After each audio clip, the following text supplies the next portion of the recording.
2020년 8월 14일 LA 온누리교회 가정에서 함께하는 영상 새벽 예배입니다.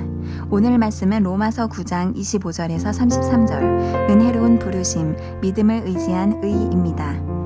호세아에서도 하나님께서 말씀하시기를 내가 내 백성이 아닌 자를 내 백성이라 사랑받지 못한 자를 사랑받는 자라 부를 것이다. 그리고 너희는 내 백성이 아니다 라고 그들에게 말한 그곳에서 그들이 살아계신 하나님의 아들들이라 불릴 것이다 라고 한 것과 같습니다.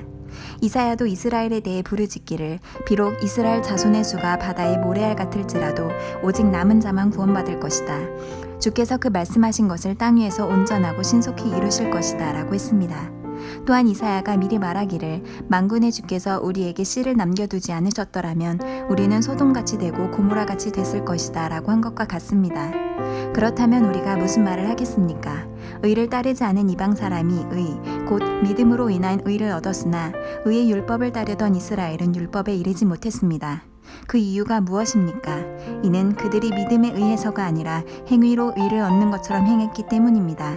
그들은 걸림돌에 걸려 넘어지고 말았습니다.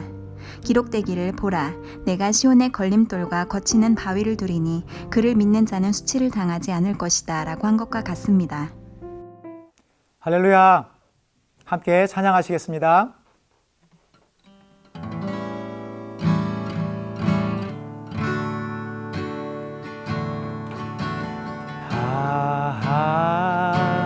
하나님의 은혜로 있을 데 없는 자 왜 구속하여 주는지 난 알 수 없도다.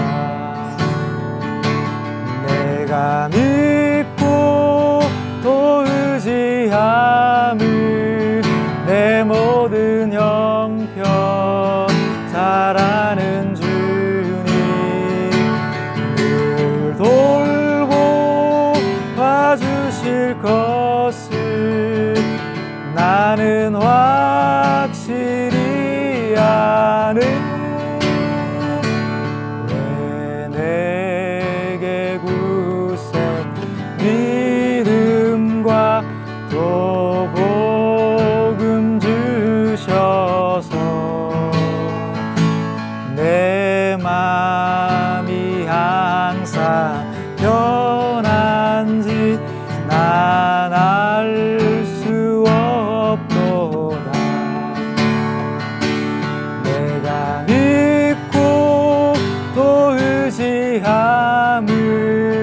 내 모든 형편 잘 아는 주님 늘 돌보 봐주실 것을 나는 확실히 아는 내가 믿고 또 의지함을 내 모든 형편 잘 아는 주님 늘 돌보아 주실 것을 나는 확실히 아는 아멘. 할렐루야. 8월 14일 금요일 아침입니다. 오늘도 하나님 말씀으로 하루 시작하는 여러분에게 주님의 은혜와 사랑이 가득하시기를 축복합니다. 여러분, 김춘수 시인의 꽃이라는 시가 있습니다. 배 목사님 아닙니다. 저에게도 감성이 있습니다. 이 시 어린 시절 교과서에 나왔던 정말 유명한 시죠. 그 시작이 이렇습니다. 내가 그의 이름을 불러주기 전에는 그는 다만 하나의 몸짓에 지나지 않았다. 내가 그의 이름을 불러주었을 때 그는 나에게로 와서 꽃이 되었다. 내가 그의 이름을 불러준 것처럼 나의 이 빛깔과 향기에 알맞은 누가 나의 이름을 불러다오. 그에게로 가서 나도 그의 꽃이 되고 싶다. 좋지 않습니까? 하나의 몸짓에 지나지 않았던 그가 내가 이름을 불러주니 나에게 와서 꽃이 되었다라고 표현합니다. 아무 의미도 관계도 없었던 상태가 정말로 소중한 의미로 바뀌게 된 것이죠. 그러면서 시인은 자기 자신도 자기의 이름을 불러주는 그에게 가서 꽃이 되고 싶다라고 이야기합니다. 여러분들, 이와 같은 부르심이 우리에게도 있습니다. 우리의 빛깔과 향기를 만드신 분, 우리를 만드신 하나님께서 우리를 부르십니다. 하나님께서 우리를 하나님의 꽃으로, 하나님 나라의 백성으로, 하나님의 자녀로 부르셨습니다. 미국에 살고 있는 우리는 신분에 대해서 잘 알고 있습니다.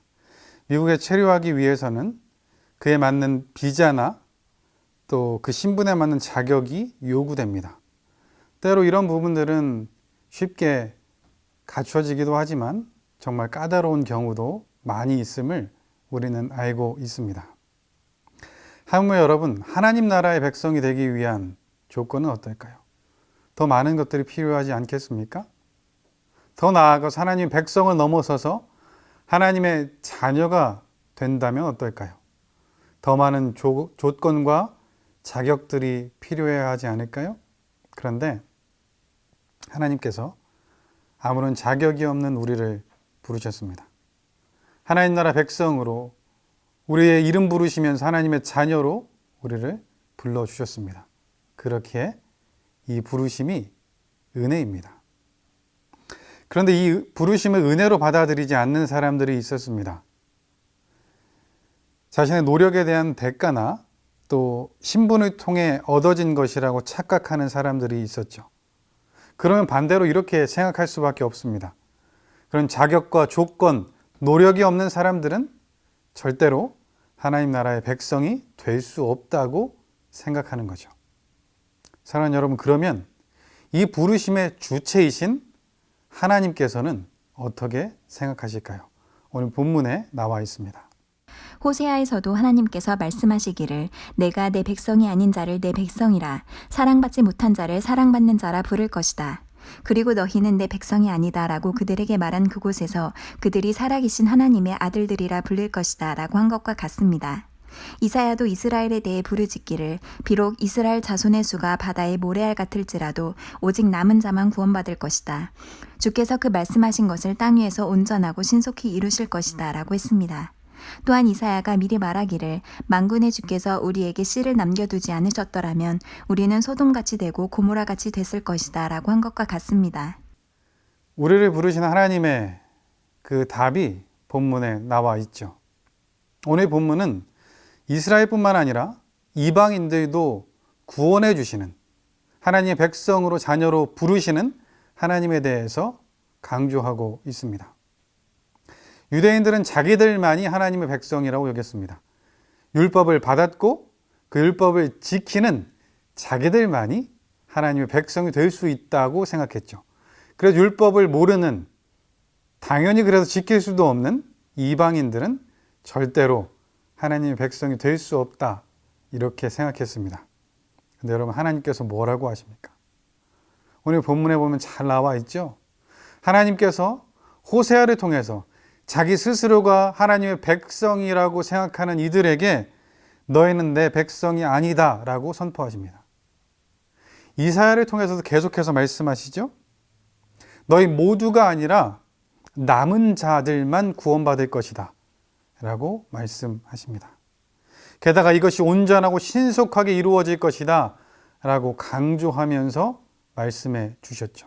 그뿐만 아니라 더 나아가서 하나님께서 긍휼히 여겨주시지 않으셨다면, 하나님께서 씨를 남기지 않으셨다면 이스라엘 백성들이 소돔과 고모라처럼 멸망했을 것이다 라고 말씀하십니다. 그런데 여러분, 반면에 내 백성이 아니었고 사랑받지 못했던 이방 사람들은 내 백성, 또 사랑받는 자가 될 것이다 라고 말씀하고 계십니다. 여러분, 분명히 호세아와 이사야를 통해서 주신 말씀은 이방인이 아니라 모두 이스라엘 사람들을 위한 하나님의 말씀이었습니다. 그런데 이 말씀을 가지고 와서 바울은 이방인이 구원받을 수 있다라는 것을 주장하기 위해서 진정한 하나님의 백성이 누구인가 라는 주제를 설명하는 데 사용하고 있습니다. 하나님께서 분명히 하나님의 뜻에 벗어난 사람들을 내 백성이 아니다라고 선포하셨기 때문에 이 본문을 이방인들에게 적용하는 것도 맞는 것 같습니다. 사랑하는 여러분, 이 말씀은 선택받았다고 생각하며 교만해졌던 이스라엘에게 꼭 필요한 말씀이었습니다. 그들에게 충격을 주고 상처를 주시는 것이 하나님의 목적이 아닙니다. 그들이 깨닫고 다시 하나님께로 돌아오는 것, 그것이 하나님의 마음이죠. 왜냐하면 하나님의 구원의 계획은 이스라엘에서 멈추지 않기 때문에 그렇습니다. 사도행전에 잘 나와 있죠.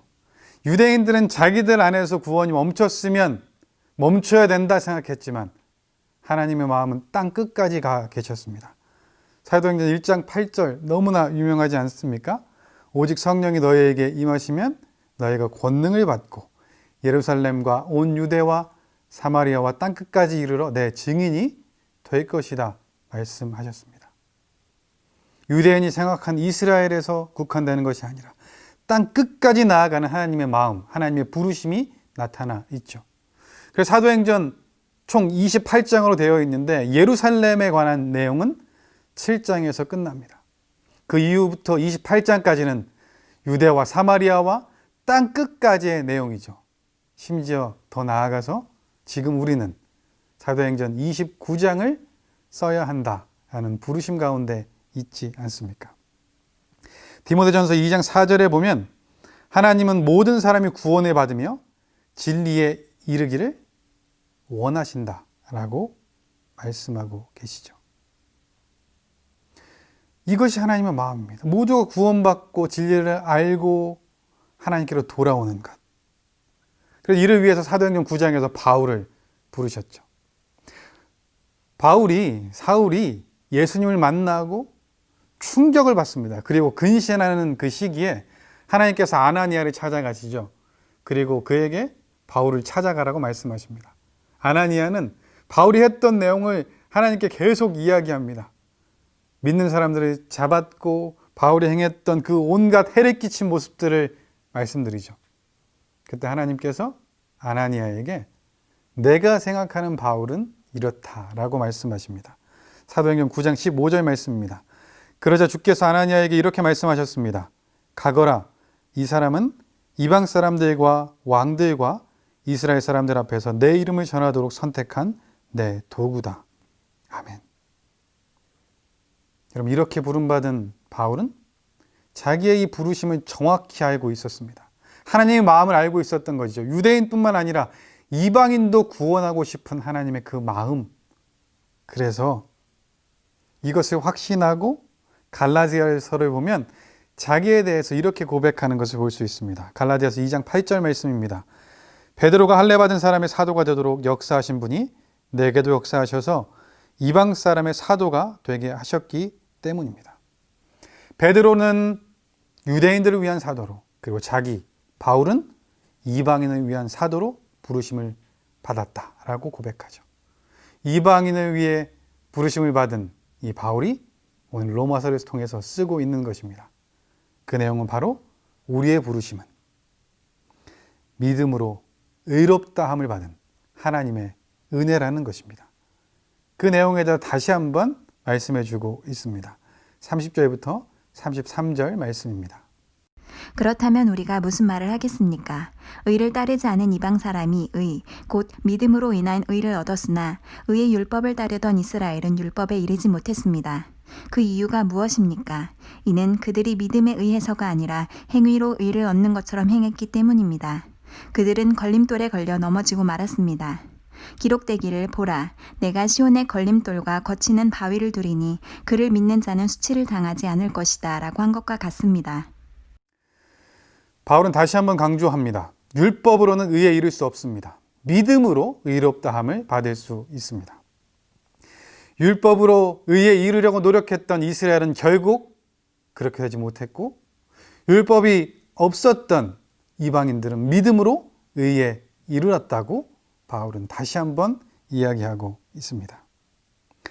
십자가의 복음이 우리에게 디딤돌이고 주춧돌입니다. 그것을 우리는 믿음으로 밟고 올라서야 하는 것입니다.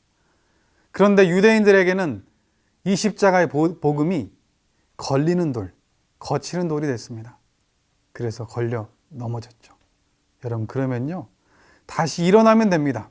다시 일으켜서 돌이키면 됩니다. 그리고 그 돌 위에 올라서면 되는 것입니다. 왜냐하면 이 복음은 유대인이나 이방인이나 모든 사람에게 구원을 주시는 하나님의 능력이 되기 때문에 그렇습니다. 여러분, 아까 설교 서두에 들려드렸던 김춘수 시인의 꽃, 나머지 부분이 이렇습니다. 우리들은 모두 무엇이 되고 싶다. 너는 나에게, 나는 너에게 잊혀지지 않는 하나의 향기가 되고 싶다. 아멘이 나올 것 같습니다. 우리는 하나님의 은혜로 믿음으로 의롭다함을 얻었습니다.